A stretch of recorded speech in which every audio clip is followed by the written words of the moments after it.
You going? Hi, third graders. We're going to talk about a book we read a couple of weeks ago. If you remember, we read Lousy, Rotten, Stinking Grapes. And does anyone remember what we talked about when we read this story? Nobody? We learned about inferencing, making inferences. So let's talk about the story. Who were some of the characters in the book? A porcupine. A porcupine. Do you remember any of the characters in the book? A bear. A bear, that's right. And if you remember, the fox wanted something in this story. Do you remember what he wanted? The grapes. He wanted the grapes. And would he listen to anybody else? No. He thought he was, just use your normal voice. He thought he was smarter than everybody else, didn't he? So he didn't listen to anyone else's plan. Did the other animals have ideas of how to get the grapes? Mm-hmm. They did, didn't they? Do you think that those plans would have worked worked better than the fox's plan? Yeah. Yeah. Okay. So give me a thumbs up if you think the fox behaved appropriately, or give me a thumbs down if you think he wasn't very nice. So is he a thumbs up for good behavior or a thumbs down for bad behavior? He got a thumbs down. I would agree with that, definitely. This story is what's called a fable. And a fable is a story that's been passed down for a long, long time through generations. And this here on my computer, I was going to print it out, but I couldn't get it to print, is the actual story, the original story of the Fox and the Grapes. I'm going to read it to you. So I need all eyes up here on the screen. The Fox and the Grapes. A fox one day spied a beautiful bunch of ripe grapes hanging from a vine that trained along the branches of a tree. Oh, that's just like in the story we read, isn't it? The grapes seemed ready to burst with juice, and the fox's mouth watered as he gazed longingly at them. The bunch hung... Oop. That was a mistake. Sorry about that, kids. There we go. Oh, goodness gracious. There we go. The bunch hung. Thank you for being patient. Here we go. High from a branch. And the fox had to jump for it. The first time he jumped, he missed it by a long way, so he walked off a short distance and took a running leap at it, only to fall short once more. Again and again he tried, but in vain. In vain. Do you know what that means? No. In vain means it didn't work. He tried and he tried, but it was all in vain. He tried and he didn't succeed. So now the fox sat...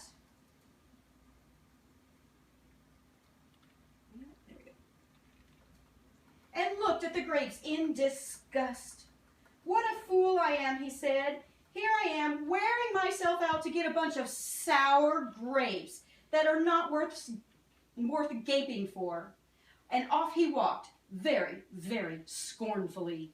Scornfully. That means he was mad and just really disappointed. The moral of this story, fables have what's called a moral, which is a lesson that is taught that the story is trying to teach you. And the moral of this story is here at the bottom. There are many who pretend to despise and belittle that which is beyond their reach. Boy, those are some big words in there, third grade. There are many who pretend to despise and belittle. If you despise something, how do you feel about it? What do you think, Chuck? I don't like it. You don't like it. Despise and belittle. To belittle something means you put it down. You say bad things about it. So in our story here, and in our story that we read, at the end, did the fox act like he wanted the grapes?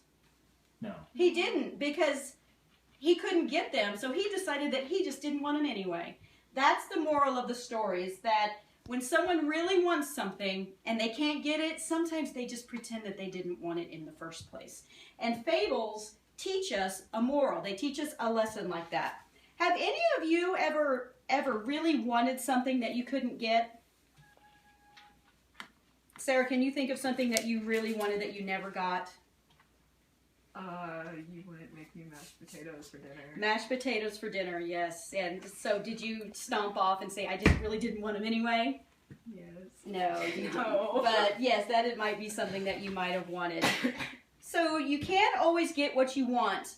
Have you ever heard anyone say that that's sour grapes, that he's just acting like that's sour grapes? You may not have. It's not a real common saying. That's what it means. The moral of this story is sour grapes, meaning that you didn't get something you wanted, so you pretended you didn't want it anyway. So the fox was saying that, oh, those grapes are probably sour, so I didn't want them anyway.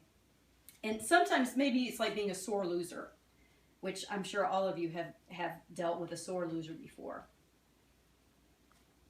Let's see. We have today a Reader's Theater, which I know you guys love Reader's Theater, of our story, and I'm so excited about it. Now, we don't have enough kids to do all the parts today, and that's okay. We can just double up. It's no big deal. We're going to use, we're going to break into groups of 7, and we're going to use the rest of today's language time to practice our roles and decide who gets to be what part. Stop staring right into my soul. Stop.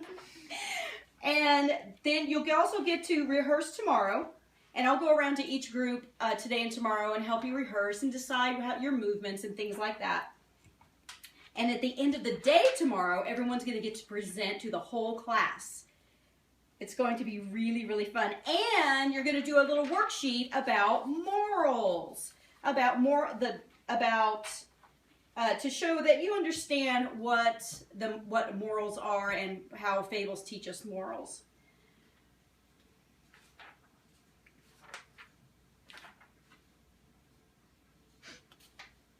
So right now, let's go ahead and stand up, and let's do some of our lousy, rotten, stinking grapes. We'll just do it for a couple of minutes. Chuck, you come over here. Sarah, you come over next to him, and we'll do just a couple of pages. Now, we'll need to share because we only have one copy. Okay, so Chuck, do you want to start? Right here. Fox eyed a bunch of tantalizing grapes hanging from a vine growing high on a tree. Good. Those juicy morsels are for me. The problem was Fox was only so high and grapes were so high. No matter, I am sly, clever, smart. After all, I am a fox. I have a plan. Plan Alpha. So do you think back to the story? Every time Fox came upon a new animal, he would revise his plan and revise his plan and revise his plan. Well, it sounds like in our Reader's Theater, they're just going to call the Fox's plan, Plan Alpha, which means Alpha means A, so Plan A. I think it's Okay. Add this to that, multiply that to this, subtract here from there, carry the 2 minus the 1, and voila. Voila! Grapes. That's good. I'm glad you said that word because I forgot to explain it to you. Voila means, what do you think voila means? If you hear someone say, voila! It means, what? Ta-da! Ta-da! Very good. Hooray! Yeah, like ta-da, here it is. And the chorus is this. Chorus means everybody. Hop, skip, jump, flying leap, and together? no grapes. Fox climbed out from the thicket and brushed off his coat. Perhaps a bit of a boost is needed. But where to get a boost? Grunt, grunt, grunt. The fox turned. He grinned. Why, Bear, old buddy, I say, do you like grapes? Grapes, do I? I think I do. Yep, I do. Excellent. Look and listen. Here's the plan. Plan Bravo. You stand here. I will stand on your head there. On the count of 3, you give a bit of a boost and voila, grapes. Very, very good. Go ahead and take your seats. we only did a little bit today, but we're out of time for our class. So tomorrow we will pick back up where we left off. We'll divide into our same groups. And we'll also have a little bit of a chance to talk about any words you don't understand or any words you need help with. And today we talked about fables and how they teach us a moral. We reviewed our story of Lousy, Rotten, Stinking Grapes, and we began our Reader's Theater of the same story, which is going to be very, very fun. Tomorrow we'll keep rehearsing, and we'll begin our presentations tomorrow afternoon. That's all, third grade. Thanks a lot.